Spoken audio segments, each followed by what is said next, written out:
কে কে ওখানে?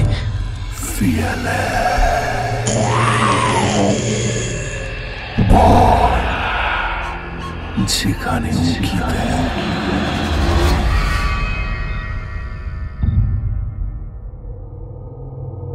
ঠিক তাই। আর আজকে আপনাদের ভয়ের রাজ্য থেকে ঘুরিয়ে নিয়ে আসবে লেখিকা রূপসা রায়ের কলমে তারানাথ তান্ত্রিক ফ্যান ফিকশন গল্প নিশির ডাকের দ্বিতীয় অর্থাৎ অন্তিম পর্ব। গল্প পাঠে সৌরভ, তারানাথ তান্ত্রিকের ভূমিকায় মিমো, গল্পের সূত্রধার আমি শিউলি। তাহলে শোনা যাক।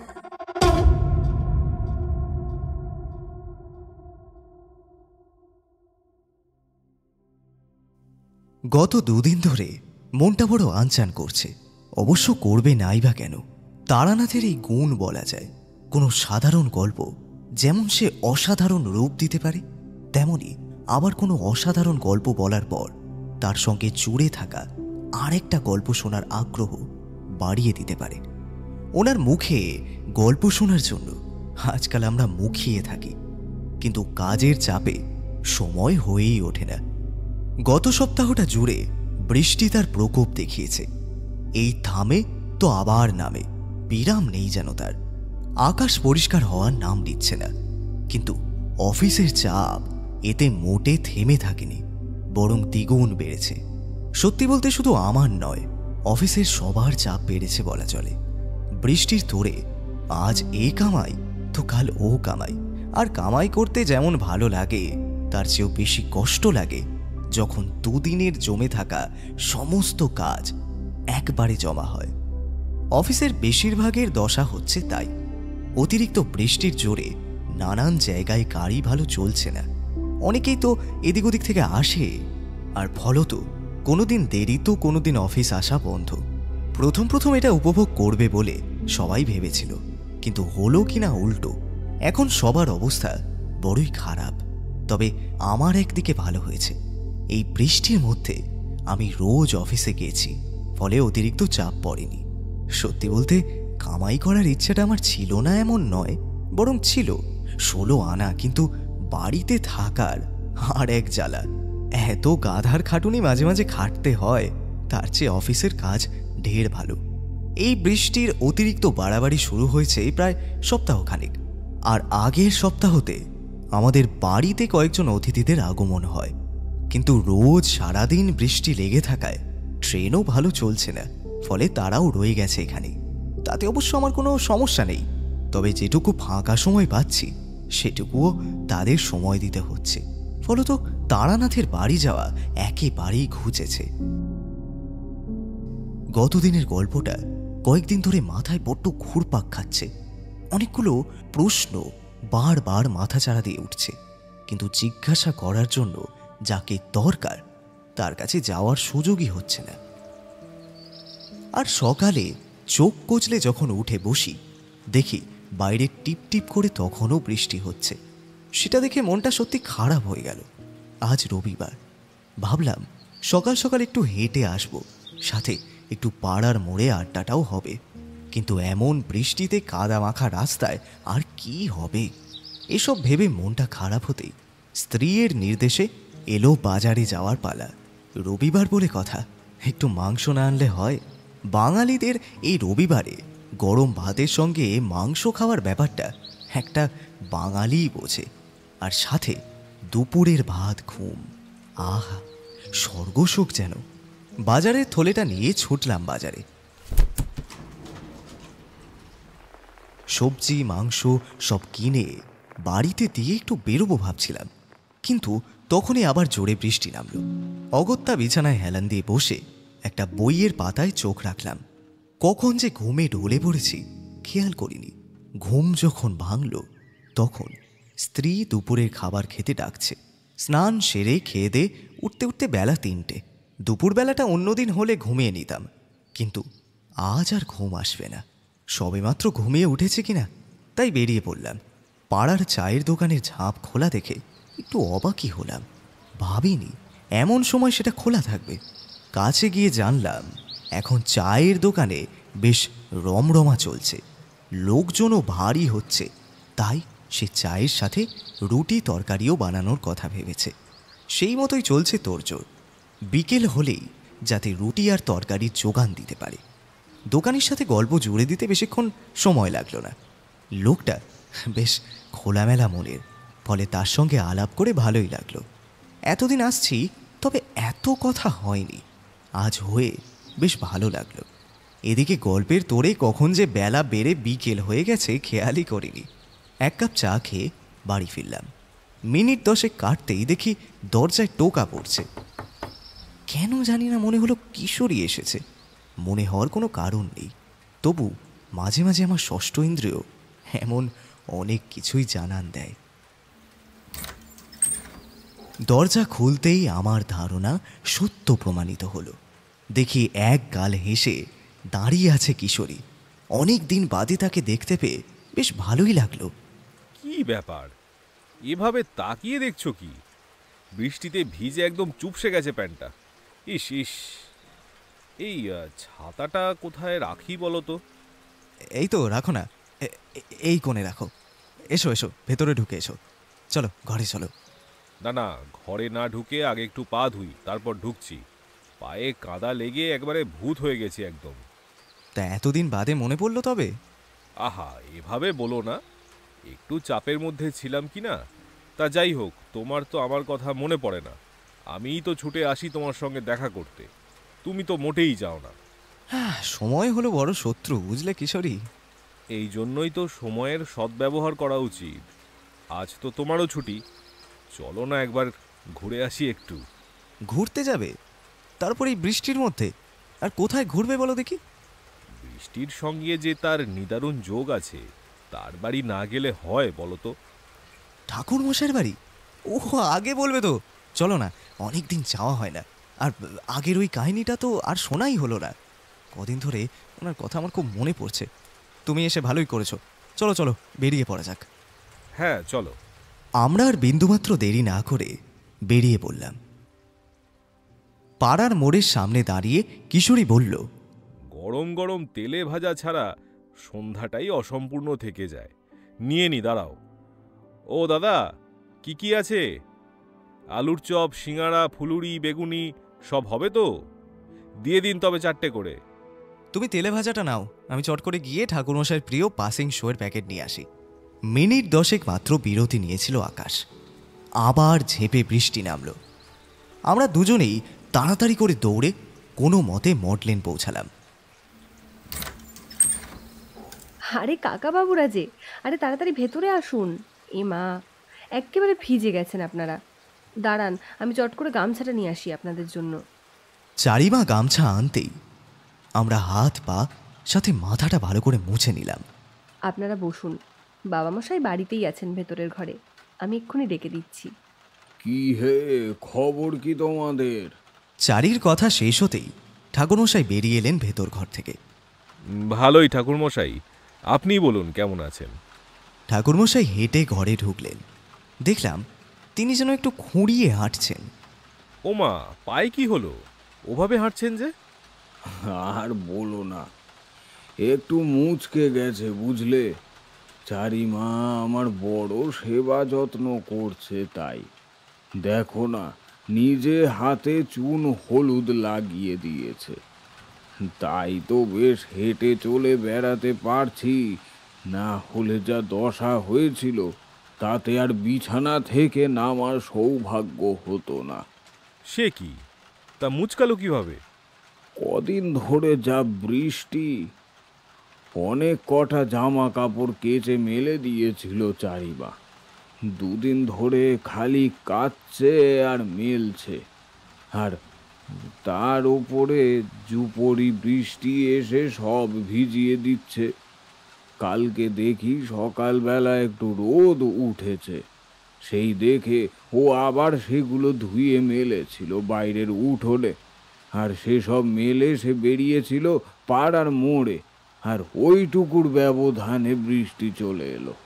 বেচারির পরিশ্রম আবার বৃথা যাবে দেখে ছুটলাম, আর খেয়াল করিনি যে সামনে ওই ভাঙা ইটটা পড়ে আছে। ওটায় ধাক্কা লেগে পায়ের নখটা গেল উল্টে, আর সাথে পাটা মুচকেও গেল। ঠিক এই সময় চারিমা আবার ব্যস্ত সমস্ত মুখে ঘরে ঢুকল। তারপর বলল, এ কি, তুমি দাঁড়িয়ে কেন? শিগগিরই বসো। একটা কথা বললে শোনে না, জানেন তো কাকাবাবু।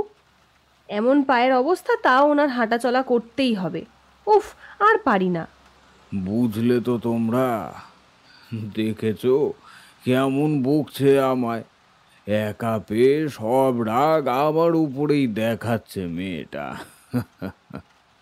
বাবা মেয়ের এই খুনসুটি আর মান অভিমানের পালা বড় ভালো লাগে। বসলাম তক্তপোষে, ঠাকুরমশাইও বসলেন। আপনারা বসুন কাকাবাবু, আমি একটু গরম গরম মুড়ি ভেজে নিয়ে আসি।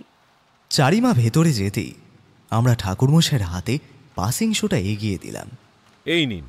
তোমরা না সত্যি পারো বটে। কেমন করে এই বুড়োটার মন রাখতে হয় তা বেশ ভালোই শিখেছো আজকাল। তা বলো, এবার বলো কি শুনতে চাও? ঠাকুরমশাইয়ের প্রশ্ন শুনে কিশোর একটু মাথা চুলকে আমার দিকে তাকালো।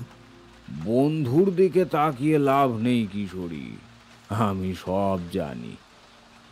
কিসের টানে যে তোমরা এই মঠ লেনে আসো তা কি আমার অজানা ভেবেছ? এসব কাহিনী টাহিনী না জানলে তোমরা কি আর আসতে এই বুড়ো লোকটার খোঁজ নিতে? এমন করে বলবেন না ঠাকুরমশাই, আমরা কিন্তু আপনাকে খুব ভালোবাসি। সব সময় কি আর গল্পের টানে বলুন, আমরা তো আপনার খোঁজ নিতেও আসি। এই যেমন ধরুন আজ তো আমরা গল্প শুনতে আসিনি, আপনাকে দেখতেই এলাম। অনেকদিন আসি না, কথাবার্তা হয় না, তাই ছুটে এলাম। মিথ্যে বলার ভারী অসুবিধা জানো কিশোরী। আমি যে মানুষের মন পড়তে পারি। আমি জানি তোমরা আমায় ভালোবাসো। যখনই আসো তখনই আমার জন্যে তেলে ভাজা পাসিং শো নিয়ে আসো। তবে আমার কাহিনীগুলোকেও যে তোমরা ঢের ভালোবাসো তা আমি রন্ধ্রে রন্ধ্রে জানি। তবে কতটা যে বিশ্বাস করো তা জানা নেই। এমন অতিপ্রাকৃত কাহিনী যে শুনবে তারই অবিশ্বাস্য লাগবে, এতে আর নতুন কি। প্রথম প্রথম আমাদেরও তাই লাগতো, কিন্তু আমরা এখন জানি সবটাই, তাই তো সব বিশ্বাস করি। যাক সে কথা, তোমরাই বলো আজ নতুন কাহিনী শুনবে নাকি গতদিনের সেই গ্রামবাসীদের দেহ ভূতের কবলে পড়ার পরের ঘটনা শুনবে? গত দিনেরটাই শুনবো ঠাকুরমশাই। কত প্রশ্ন যে মাথা ছাড়া দিয়েছে তার ইয়ত্তা নেই। তাই ওর পরে কি ঘটলো আজ আমরা সেটাই শুনবো, আর পুরোটা না শুনে যাব না। এই যে গরম গরম মুড়ি নিয়ে চলে এসেছি। আমরা সবাই তেলে মাখা মুড়ি আর তেলে ভাজা সহকারে খাওয়া শুরু করলাম। ঠাকুরমশাই এক গাল মুড়ি মুখে তুলে চোখ দুটো বন্ধ করলেন। এর অর্থ আমরা সবাই জানি, কোনো কাহিনী বলার আগে তিনি মনে মনে আগে সবটা সাজিয়ে নেন, তারপর আমাদের কাছে প্রকাশ করেন, আর আমরাও মন্ত্রমুগ্ধের মতো সেসব শুনে যাই। তার কাহিনী বলার এই ক্ষমতা এক কথায় অসাধারণ। প্যাকেট থেকে একটা পাসিং শো বের করে দেশলাই সহযোগে সেটিকে ধরালেন। আগের দিনের কথা আশা করি তোমাদের মনেই আছে। পুজো যেদিন করা হয় সেদিন রাত্রেই নীলুর দেহ পাওয়া গিয়েছিল নদীর কিনারায়। জলে ডুবে ফুলে ফেপে উঠেছিল সেই দেহ। তারপর সেই রাত্রেই সৎকার করা হয় এবং গ্রামবাসীকে আমি জানাই যে এবার সব মিটেছে, অর্থাৎ আর কাউকে মরতে হবে না। পরদিন সকালে ফিরে আসবো এমনটাই স্থির করেছিলাম, কিন্তু ফেরা হলো না। গ্রামের মোড়ল আমায় বললেন যেন আমি 3 দিনের মাথায় সমস্ত কাজ শেষ করে, অর্থাৎ নীলুর শ্রাদ্ধ শান্তি করে একেবারে ফিরি। অগত্যা না বলার আর উপায় রইল না। তাই ঠিক হলো পরের দিন সকালে অখিল এসে আমায় অনেক ধন্যবাদ যখন দেওয়া শুরু করলো, তখন আমার খেয়াল হলো সেই প্রশ্নটা, এবং সেটা ভেবে আমি নিজেও দোষারোপ করলাম যে কেন এতক্ষণ এই প্রশ্নটা আমার মাথা চাড়া দিয়ে ওঠেনি। কোন প্রশ্ন ঠাকুরমশাই? যে প্রশ্নটা তোমরা আমায় আগের দিন করেছিলে। দেবভূত ওদের সকলকে ডুবিয়ে মেরেছে, কিন্তু কে ওদেরকে ডেকে জলাশয় অবধি নিয়ে গেল, এটা ভাবতেই আমার আর বুঝতে বাকি রইল না যে এই গ্রামের মানুষদেরকে মৃত্যুর দিকে ঠেলে দেওয়ার জন্যে কারো না কারোর হাত অবশ্যই আছে, কিন্তু সেটা কে তা আমার জানা নেই।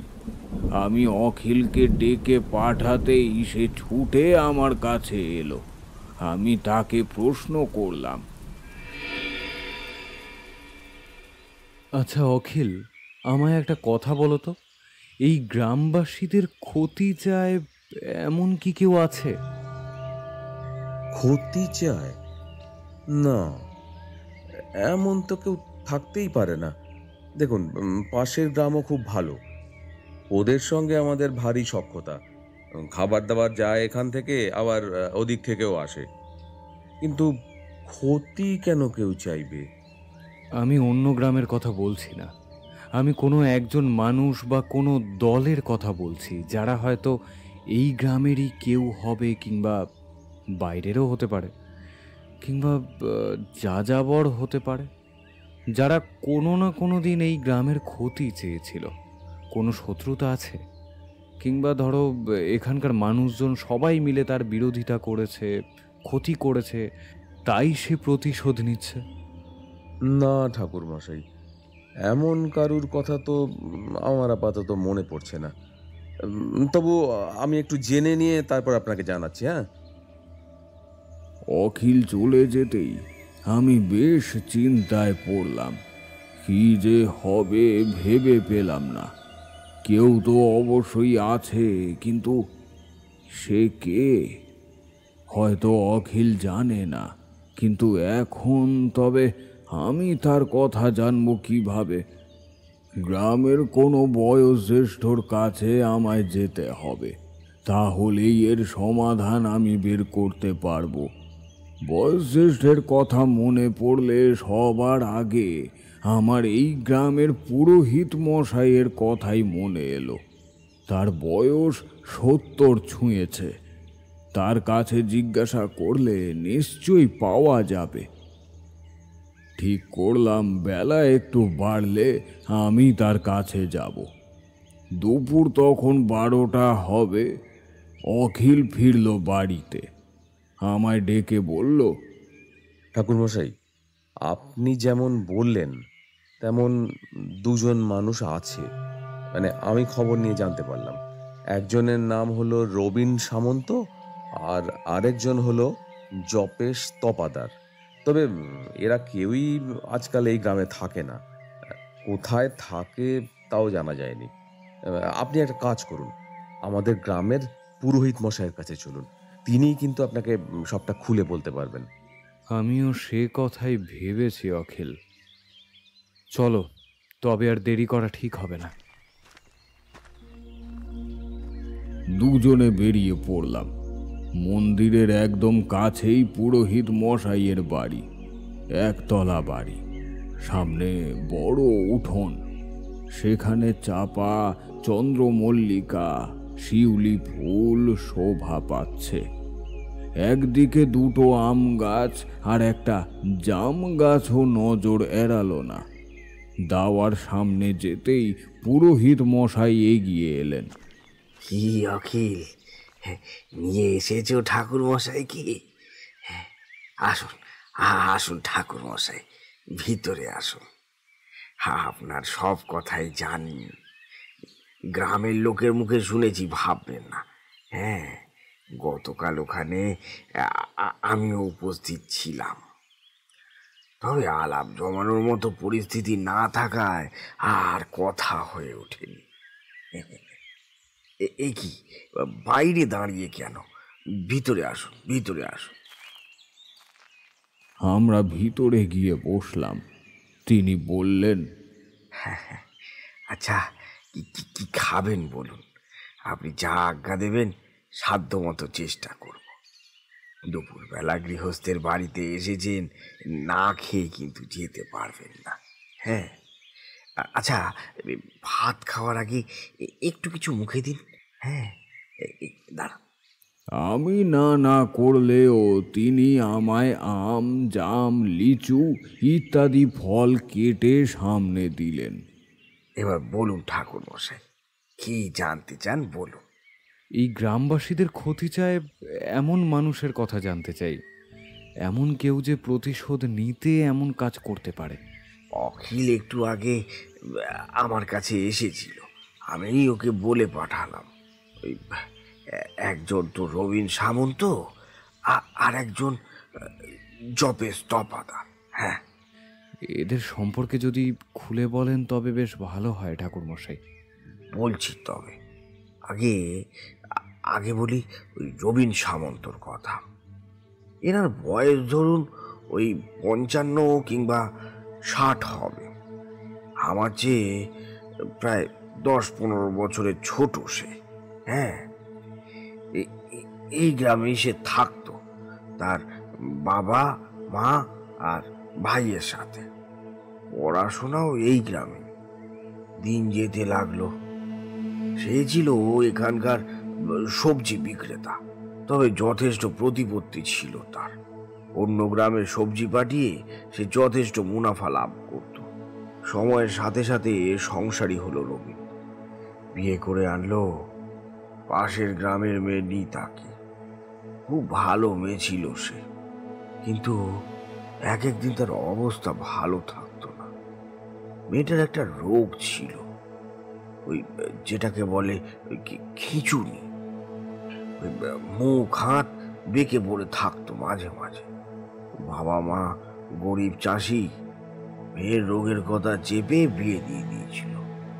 সে নিয়ে অবশ্য রবীন বা তার পরিবার নিতার উপর কোনো অত্যাচার কখনোই করতো না, এমনকি এটা নিয়ে তাকে কোনোদিনও কথাও শোনায়। কিন্তু এই গ্রামেরই এক বউ সে সব জানতে পেরে রবিনের পরিবারের কাছে ভুলভাল গল্প রটালো। প্রথম দিকে সেসব পাত্তা না দিলেও পরের দিকে তারা অল্প স্বল্প বিশ্বাস করলো। কিন্তু রবিন তার স্ত্রীকে বড় ভালোবাসত, তাই ওসব বাজে কথায় সে মোটে কান দেয়নি। কিন্তু সে বউও ছেড়ে দেওয়ার পাত্র নয়। সে চেয়েছিল তার মেয়ের সঙ্গে রবিনের বিয়ে দেওয়ার, কিন্তু সে স্বাদ না মেটায় সেই সব শুরু করে। ফল হয় সাংঘাতিক। সে মহিলা সারা গ্রামে বলে বেড়ায় যে রবিনের বউ কোনো মানুষ নয়, সে ডাইনি। সত্যি বলতে খিচুনির কথা তখনও এই গ্রামে কেউ জানতো না। অমন রোগ কেউ কখনো দেখেনি, 1-2 ছাড়া। আমি কিন্তু জানতাম এই রোগের কথা। ছোটবেলায় আমার দাদু আমায় শুনিয়েছিল এই রোগের কাহিনী। কিন্তু গ্রামের মানুষজন তারা অন্ধবিশ্বাস মানতে ভালোবাসে। যুক্তি দিয়ে বুদ্ধি দিয়ে কিছুই বিচার করে না। সুন্দর মেয়েটাকে ডাইনি ভাবতে এক মুহূর্ত দেরি হলো না তাদের। আর সবাই মিলে উঠে পড়ে লাগলো তাকে গ্রাম ছাড়া করার জন্য। ইতিমধ্যে সে সকল কথা রবিনের কানে যেতেই সে সবাইকে শাসিয়ে দিয়ে বলে দিল যেন এসব কথা আর সে না শোনে। তার স্ত্রীকে নিয়ে এমন কথা শুনলে তাকে সে ছেড়ে দেবে না। এতে যেন আগুনে ঘি ঢালা হলো।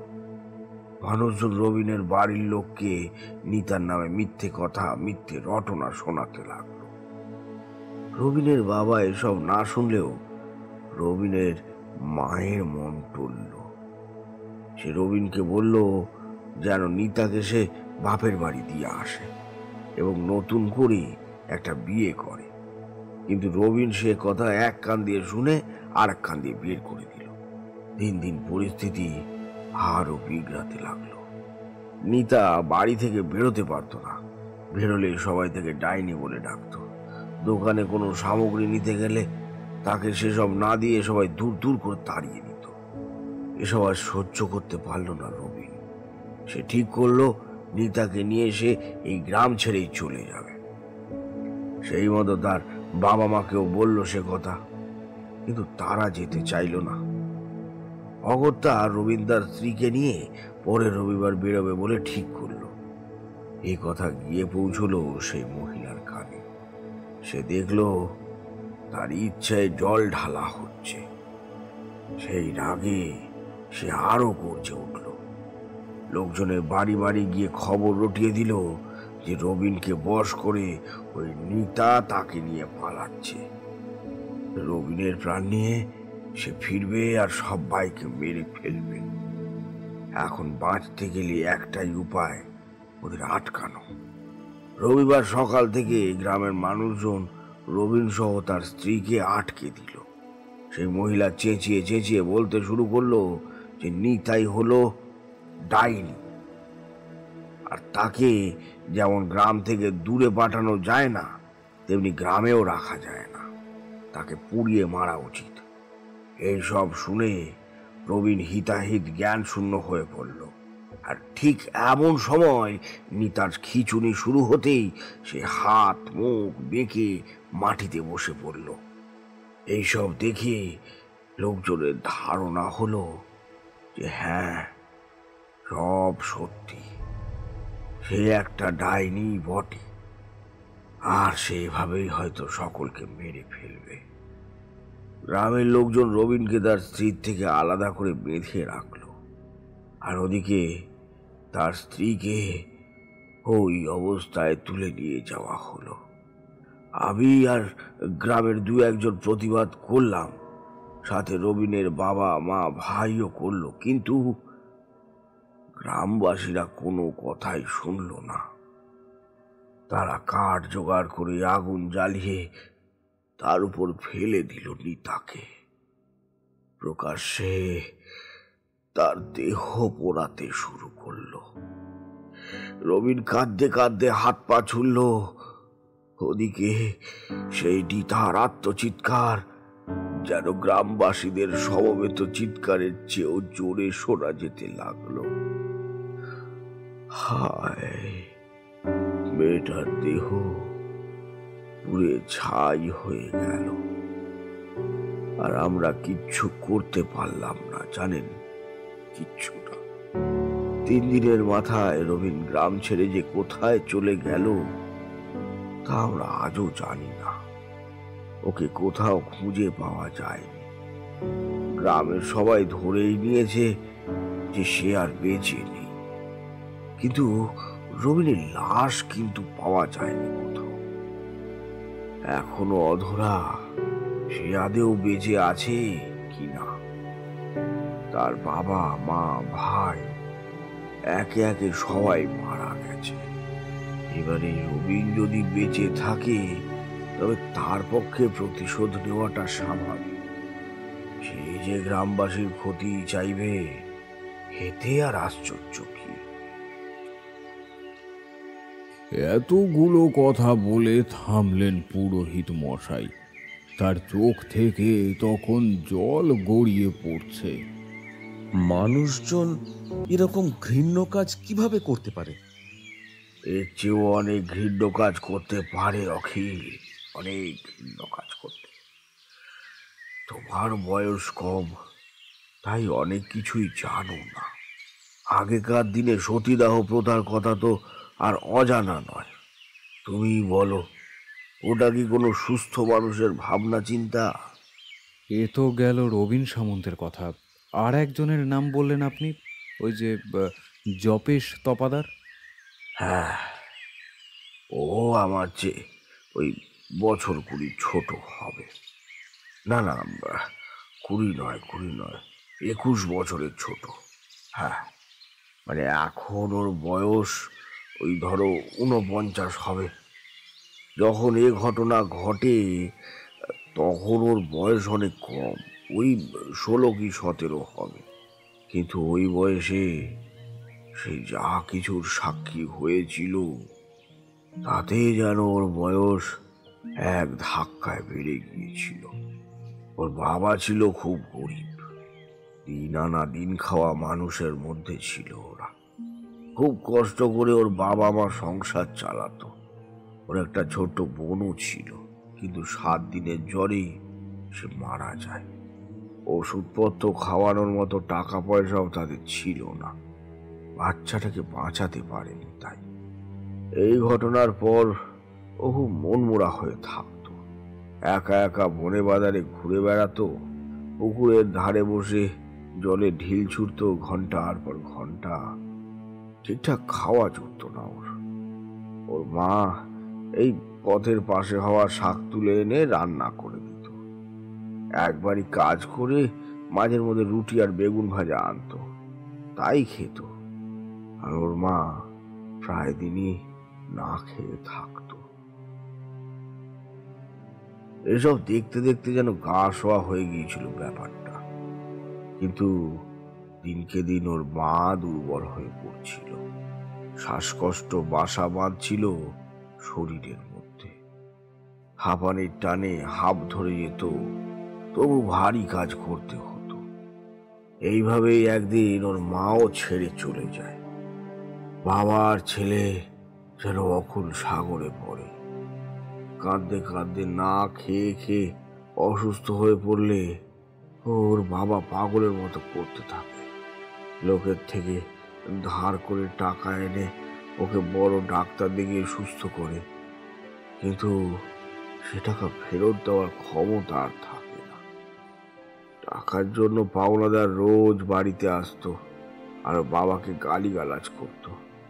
কখনো কখনো মার খেয়ে বাড়ি আসতো ওর বাবা।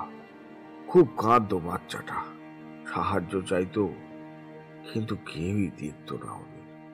2 পয়সা দিয়ে সাহায্য করেনি গ্রামের লোক। আমি মাঝে মাঝে খাবার দিয়ে আসতাম, যা হতো আমার বাড়ি তাই অল্প হলেও দিয়ে আসতাম, কিন্তু রোজ তো দেওয়া হতো না। এভাবেই একদিন পাওনাদাররা বাড়িতে এসে খুব গালিগালাজ করে। ওর মাকে নিয়ে উল্টা পাল্টা বলতে গেলে ওর বাবা রেগে গিয়ে বলে, দেব না টাকা, যাও, ক্ষমতা নেই আমার ফেরত দেওয়া। এইসব শুনে পাওনাদাররা আরো রেগে গিয়ে বেধড়ক মারতে থাকে ওর বাবাকে। এক পর্যায়ে অর্ধমৃত করে ফেলে রেখে চলে যায়। ওইটুকু বাচ্চা ছুটে এসেছিল আমাদের বাড়ি। আমি আর আরো কয়েকজন মিলে যখন যাই, ততক্ষণে অনেক দেরি হয়ে গেছে। মাথা ফেটে রক্তপাত হচ্ছিল ক্রমাগত। যাওয়ার প্রায় সাথে সাথেই শেষ নিঃশ্বাস ফেলে ওর বাবা। আর বাচ্চাটাকে ওই ঘটনার পরে আর দেখা যায়, কি জানি কোথায় চলে গিয়েছিল। ওদের ওই ভাঙা বাড়িটা ওভাবেই পড়ে আছে এখনো।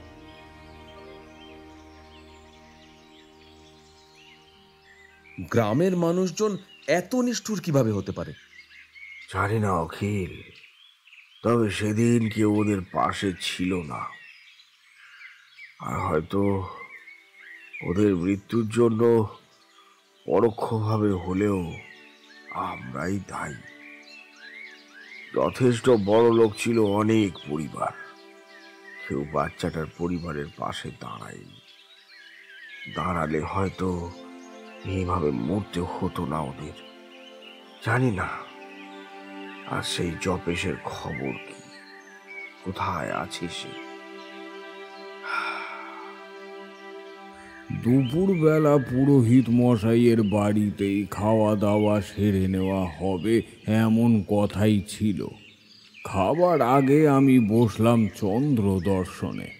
যেভাবেই হোক আমায় জানতে হবে এই জপেশ আর রবিন বেঁচে আছে কিনা। চন্দ্র দর্শনে বসেই জানতে পারলাম জপেশ মারা গেছে আজ থেকে প্রায় 10 বছর আগে, কিন্তু বেঁচে আছে রবিন, এবং সে আমাদের গ্রামের খুব কাছেই আছে। এসব জানার পরেই আমার মনের মধ্যে নানান প্রশ্ন জেগে উঠল। দুপুরের খাবার খেয়ে ফিরলাম অখিলদের বাড়িতে। ওদের বাড়িতে থাকা ময়নাকে দেখলাম। অখিলের স্ত্রী বেশ বকছে তাকে। কি হয়েছে জিজ্ঞাসা করলে অখিল এসে জানালো, আর বলবেন না ঠাকুর মশাই, বড় হচ্ছে আর দুষ্টুমি বাড়ছে। বিকেল হলেই এদিক ওদিক বেরিয়ে পড়ে। পায়ের একটা মল গড়িয়ে দিয়েছিলাম ওকে, কোথাও একটা হারিয়ে রেখে এসেছে। সে যাক, কিন্তু এরকম এদিক ওদিক বেরোলে হয়? আজকে তো শুনলাম ঘুরতে ঘুরতে তিনি জঙ্গলে চলে গেছেন। এমনিতেই ওই জঙ্গল ভালো না, কিছু একটা বিপদ আপদ হলে কে দেখবে বলুন তো? কত মানুষ ডাকাতের হাতে প্রাণ দিয়েছে জানেন? কোনো আক্কেল আছে ওর? কথাগুলোয় সত্যি চিন্তা হলো বাচ্চা মেয়েটার জন্যে। ভাবলাম একবার তাকে বুঝিয়ে বলা দরকার। হঠাৎই অখিলের একটা কথার দিকে খেয়াল পড়লো আমার। ঘুরতে ঘুরতে জঙ্গলে চলে গেছে। প্রশ্নটা মাথা চাড়া দিয়ে উঠতেই বাচ্চাটাকে ডেকে বুঝিয়ে বললাম যেন আর ওই পথে না যায়। তারপর অখিলকে বললাম, আচ্ছা অখিল, এই জঙ্গলে কি কেউই যায় না? মানে একজনও না? না, কারুর মুখে তো কখনো শুনিনি ওখানে যাওয়ার কথা। তাছাড়া কারই বা নিজের প্রাণ দিতে ইচ্ছা করবে বলুন তো? ওই ডাকাতরা, ওরা কিন্তু মোটেও ভালো নয়। ওখানে কেউ যায় না ঠাকুর মশাই। আর যারা যায়, ওই ডাকাতরা তাদের থেকে সব হরণ করে নেয়।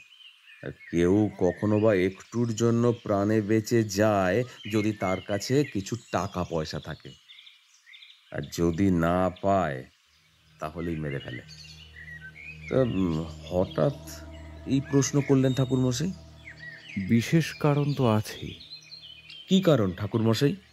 আমার চন্দ্রদর্শন বলছে ওই রবিন ফিরে এসেছে,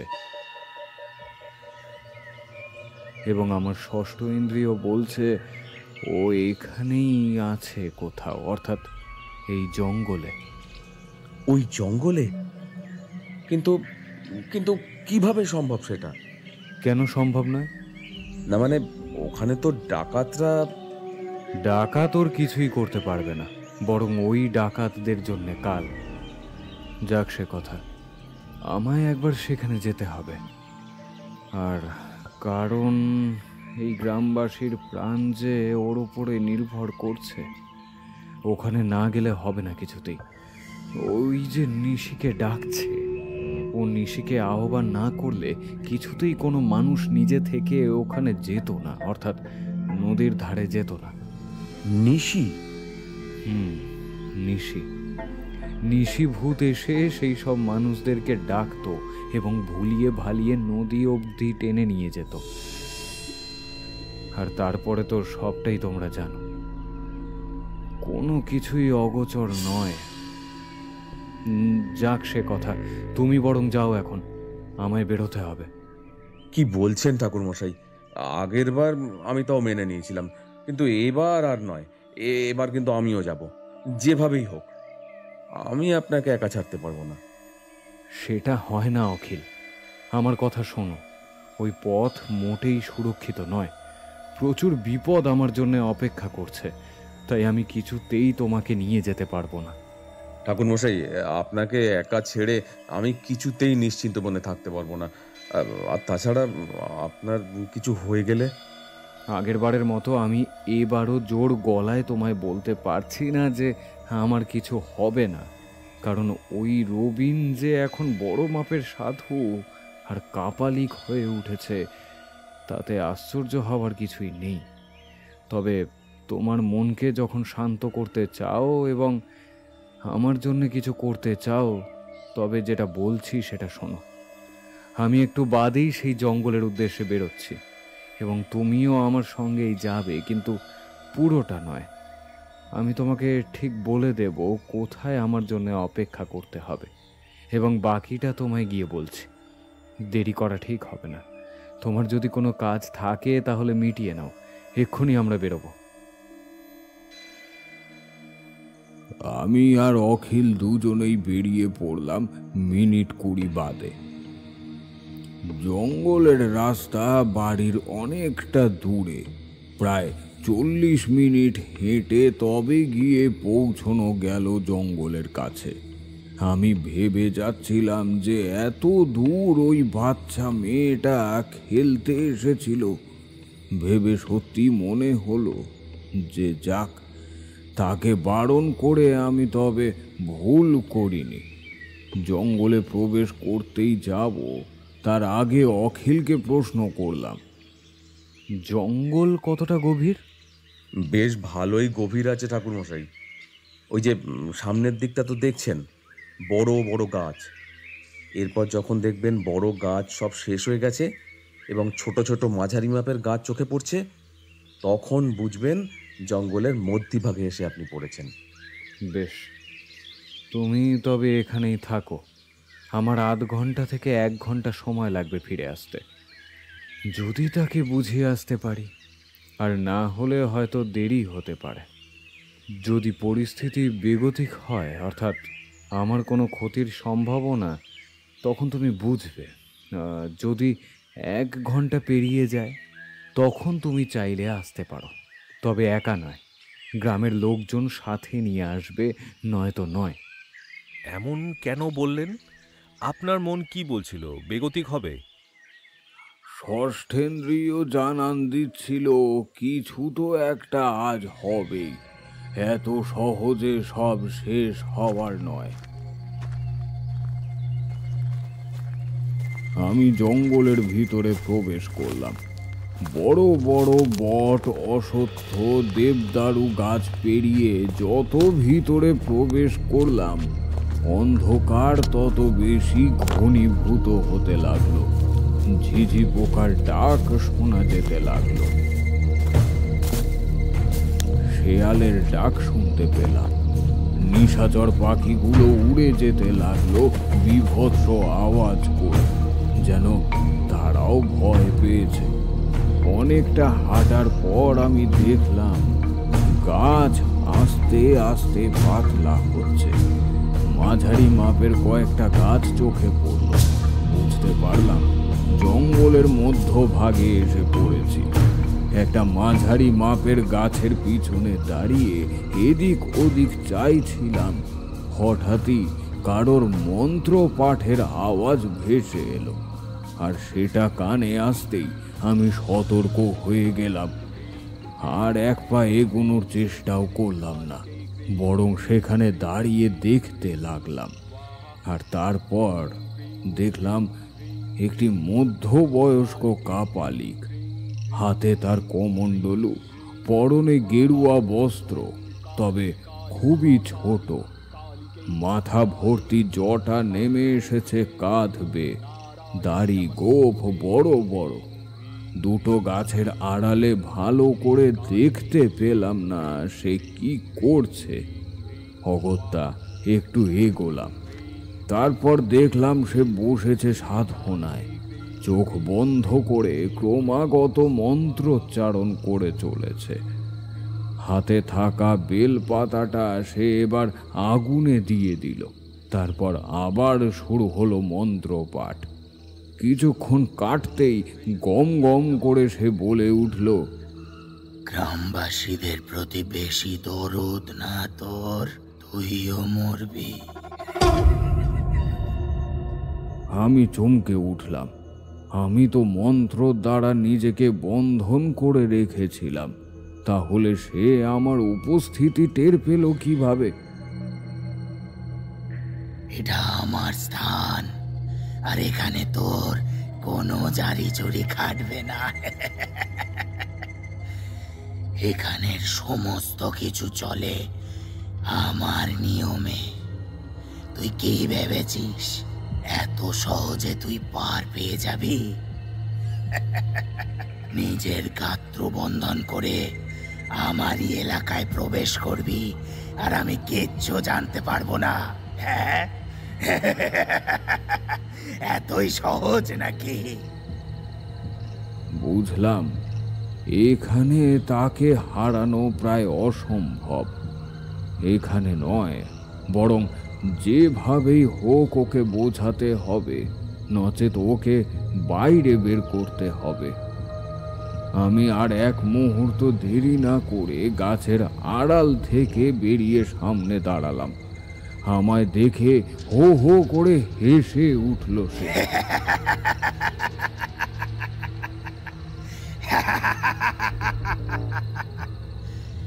কাপুরুষের মতো না লুকিয়ে সামনে এলি তবে? বল বল, কি বলতে এসেছিস বল। আমি জানি তুই কি বলবি, তবু তোর মুখ থেকেই শুনতে চাই। আপনি তবে রবীন সামন্ত? দেখ মূর্খ, রবীন তো সেদিনই মরে গেছে যেদিন নিতা সামন্ত মরেছে। আমি রবীন নই, আমি মস্ত বড় কাপালিক, ভদ্রেশ্বর কাপালিক। কাপালিক হয়েছেন ভালো কথা, কিন্তু এভাবে গ্রামের মানুষকে মেরে আপনি কি এমন মজা পাচ্ছেন? সাধারণ মানুষের ভালো করাটাই মনুষ্যত্ব, আর আপনি তো... যাক সে কথা। আপনাকে আমি অনুরোধ করছি, এসব বন্ধ করুন। আপনি নিশিকে ডেকেছেন, সাথে দেহভূতকে জাগিয়ে তুলেছেন, আর এক্ষুনি তাদেরকে যথাস্থানে পাঠিয়ে দিন, নচেত যা হবে সেটা মোটেই ভালো হবে না। তবে রে, 2 পয়সার সাধু হয়ে আমার উপর চোপা। সব তো এতক্ষণে জেনেই গেছিস যে কেন আমি দেহভূত আর নিশিকে জাগিয়েছি।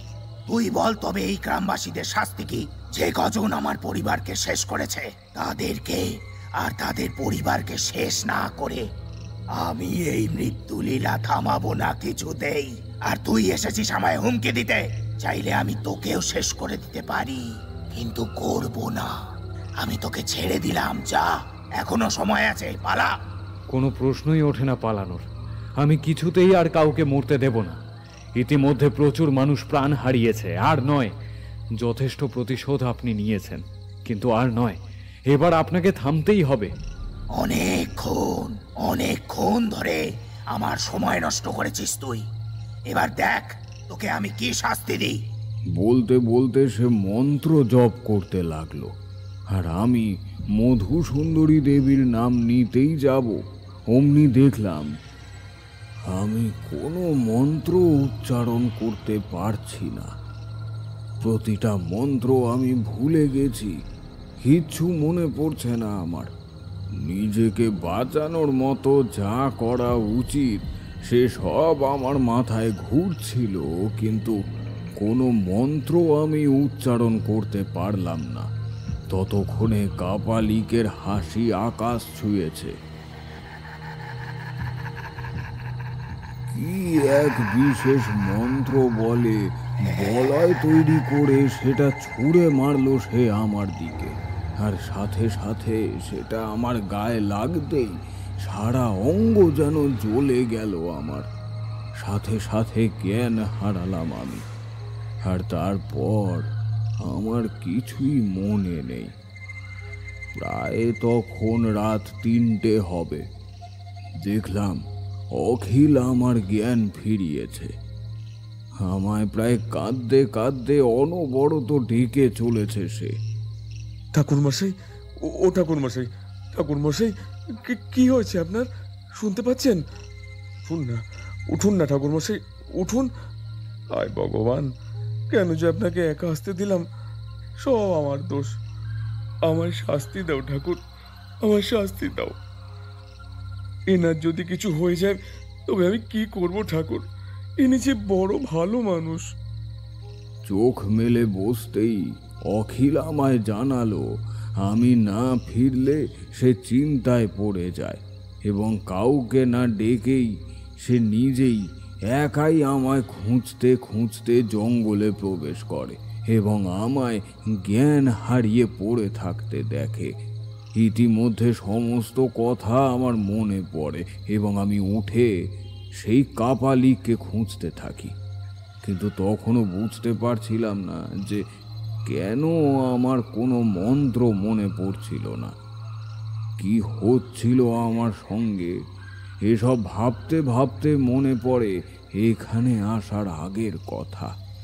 পথের পাশে সেই সাধুর কথা মনে পড়ে এবং তার শেখানো 2টো মন্ত্রের কথাও মনে পড়ে যায় আমার। আর তারপর আমি ওই দুটো মন্ত্র উচ্চারণ করতে সক্ষম হই। বুঝতে পারি মন্ত্রের ঠিক কতটা ক্ষমতা। কোনো মন্ত্র উচ্চারণ করতে না পারলেও ওই দুটো মন্ত্র আমি উচ্চারণ করতে পারি, আর সেটা আমি জোরে জোরে আওড়াতে থাকলে সেই কাপালিক নিজেই গাছের পিছন থেকে বেরিয়ে এসে অগ্নি দৃষ্টিতে আমার দিকে তাকান। কোত্থেকে জানলি তুই এই মন্ত্র? এটা তো আমার গুরুদেবের শেখানো মন্ত্র। তুই আমার গুরুদেবকে চিনিস? কথোপকথনের মাধ্যমে জানা গেল সেই সাধুই এই কাপালিকের গুরু। কিন্তু যখন কাপালিক এই হত্যা লীলায় মেতে ওঠে তখন গুরু তাকে শিষ্য থেকে বাদ দিয়ে দেন এবং একটুর জন্যে তার শিক্ষা অসমাপ্ত রয়ে যায়। এসবের পর আমি দেখি আস্তে আস্তে আমি সমস্ত মন্ত্র উচ্চারণ করতে পারছি এবং আমার সমস্ত ক্ষমতা ফিরে আসতে শুরু করেছে। একের পর এক মন্ত্রের বাণে আমি আঘাত করতে থাকি ওই কাপালিককে, এবং তার মৃত্যু যে অনিবার্য তা আমি বিলক্ষণ জানতাম। কিন্তু সে হার মানার পাত্র নয়। হারবে জেনেও সে আমার সঙ্গে ক্রমাগত লড়াই করে যায়। একের পর এক বলয়ের আঘাতে তার সারা অঙ্গ জ্বলতে শুরু করে, কখনো বা কোথাও কোথাও পুড়ে যায়। কিন্তু আমার কিছুই করার ছিল না। আমি স্বয়ং নারায়ণকে ডাকতে থাকি। ওম নমো নারায়ণ ইদং সচন্দন পুষ্পং নারায়ণ নমো। ওম নমো নারায়ণায় ইদং সচন্দন তুলসী পত্রং। ও নমস্তে বহুরূপায় विष्णवे परमात्मने स्वाहा। नारायण नमो। ओम नमो नारायणे धूप नारायण नमो। ओम नमो नारायणे दीप नारायण नमो। শেষ হয়ে যায় ভদ্রেশ্বর কাপালিক তথা রবিন সামন্ত। আমি আর অখিল ফিরে আসি জঙ্গল থেকে। পথেই খুঁজে পাওয়া যায় বাচ্চা মেয়েটার মল। সেটাকে হাতে তুলে নেয় অখিল। পরদিন সকালে সারা গ্রামে খবর রটে যায় রবিন সামন্তর কথা। জয় জয়কার শুরু হয়। তারা অনুরোধ করে যেন কয়েকটা দিন আমি থেকে যাই। শুধু তাই নয়, প্রচুর মানুষ হাত দেখানোর জন্যে, কোষ্ঠী বিচারের জন্যে হাজির হয়, কিন্তু আমি না করে দিই এবং সেই দিনই ফিরে আসি গ্রাম থেকে। বরাবরের মতো মুক্তি পায় ভূতের হাত থেকে সেই গ্রাম। এত অবধি বলে থামলেন ঠাকুরমশাই। তারপর এক গাল হাসলেন। বুঝলাম তিনি কিছু বলবেন। একটা কথা জানো তো, যাদেরকে আমরা খারাপ ভাবি তাদেরকে আমরা এক চোখে বিচার করি মাত্র, কিন্তু কেন সে খারাপ হলো সেটা দেখি না। আর তাই তারা সঠিক বিচার না পেয়ে ভুল কাজ করে বসে। তোমাদের ভাষায় ওই ভিলেন বলে কিনা, হ্যাঁ, ওইটা। আমরা যারা সাধারণ মানুষ নিজেদের স্বার্থ ছাড়া কিছুই দেখি না, আমরাই কিন্তু এদের তৈরি করি এবং তারপর এদেরকেই গালমন্দ করি। ভগবানের কাছে প্রার্থনা করি আর কারুর সঙ্গেই যেন রবিন সামন্তের মতো অবিচার না হয়। কোনো রবিন সামন্তকেই যেন এরকম দিন দেখতে না হয়। মানুষের ধারণা কবে বদলাবে বলতে পারো? আজও মানুষ রোগকে কুসংস্কারের রূপ দিয়ে কি না কি ভেবে বেড়ায়। ভুল ভাল কুসংস্কারে বিশ্বাস করে মানুষজন। এগুলো মোটেই ঠিক নয়। তোমাদেরও বলি, আশেপাশে অন্যায় হতে দেখলে প্রতিবাদ করো, কিন্তু ভুলেও চুপ করে থেকো না। ভগবান যিনি, তিনি কিন্তু সব দেখেন। আজ একজনের সঙ্গে অন্যায় হলে তুমি যদি এগিয়ে না গিয়ে দাঁড়িয়ে দেখো এবং হাসো, তবে তোমার সঙ্গেও একই জিনিস হবে এবং অন্যেরা দাঁড়িয়ে দেখে হাসবে। এটাই তো জীবন, কিনা? সব পাপের ফল ভোগ করে মরতে হবে, কিচ্ছু বাকি থাকবে না। মৃত্যুর পর যদি প্রশ্ন করেন তিনি, তা কি জবাব দেবে তাকে বলতে পারো? মনুষ্যত্ব কোথায় যাবে? ঠাকুরমশাইয়ের কথার অর্থ বুঝতে অসুবিধা হলো না। আজকের কাহিনীটা শুধুই কাহিনী নয়, আমাদের জ্ঞান চক্ষু যেন খুলে দিল। জীবনের এক বড় শিক্ষা লাভ করে ঠাকুরমশাইকে বিদায় জানিয়ে বাড়ির দিকে পা বাড়ালাম আমি। আপনারা শুনছিলেন রূপসা রায়ের কলমে তারানাথ তান্ত্রিক ফ্যান ফিকশন গল্প নিশির ডাকের অন্তিম পর্ব। তারানাথ তান্ত্রিকের ভূমিকায় মিমো, বিভূতির ভূমিকায় সৌরভ, কিশোরীর ভূমিকায় সৌমিত, অখিলের চরিত্রে ইন্দ্রজিৎ, কাপালিকের ভূমিকায় শীর্ষেন্দু, পুরোহিতের ভূমিকায় শুভদীপ, চারি এবং গল্পের সূত্রধার আমি শিউলি, পোস্টার ডিজাইনে অভ্র, সমগ্র পরিচালনা এবং পরিবেশনায় টিম ফেয়ারল্যান্ড। শেষ হলো লেখিকা রূপসা রায়ের কলমে তারানাথ তান্ত্রিক ফ্যান ফিকশন গল্প নিশির ডাকের অন্তিম পর্ব। আগামী সপ্তাহে আমরা ফিরে আসব আরও একটি রোমাঞ্চকর গল্প নিয়ে। ততদিন ভালো থাকুন, অন্যকে ভালো রাখুন, আর হ্যাঁ, ফেয়ারল্যান্ডকে সাবস্ক্রাইব করতে কিন্তু একদম ভুলবেন না। শুভরাত্রি।